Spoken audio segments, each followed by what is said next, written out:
4 વાગ્યા ત્યાં મારા નણંદનો ફોન આવી ગયો, હાલ જાગું કીડિયારું પૂરવા. તો મેં કીધું હાલો કીડિયારું પૂરવા. જ્યાં જાવી ત્યાં અમારી પૂરી ફેમિલી હારે જ હોય. મારા જેનીએ કીધું તું હું આવું ત્યાં સુધીમાં 1000 સબસ્ક્રાઈબ કરી નાખજો.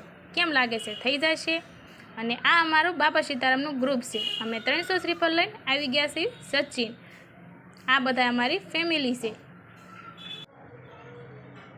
આ બધા શ્રીફળ લઈ લીધા. 300 શ્રીફળ છે. થોડીક જ વારમાં બધા શ્રીફળ કીડીઓને સ્વાહા કરી નાખ્યા. રસ્તામાં જતા હતા ત્યાં આવી ગયું મેસનું મેદાન. તો હું નાની હતી ત્યારે મેસ નહોતી રમી, એટલે હું મેસ રમવા આવી ગઈ. અને મેસ રમતા રમતા મેં એકેય દડાને આટી નથી મારી અને 3 બોલમાં આઉટ થઈ ગઈ. હું તો એકેય બોલમાં આટી ન શકી, હું હારી ગઈ. પછી ત્યાં તો આવી ગયા મારા નણંદ.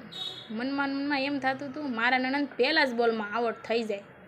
પછી અમે લીધો ઘડીક રાસ લીધો અને આવી ગયા મંદિરે દર્શન કર્યા, આરતી કરી. 1 કલાકની આરતી લીધી. આરતી કરીને મારા નણંદે કીધું હાલ જાગું મારા ઘરે ખાવા. મને હારું બહુ ભાવે.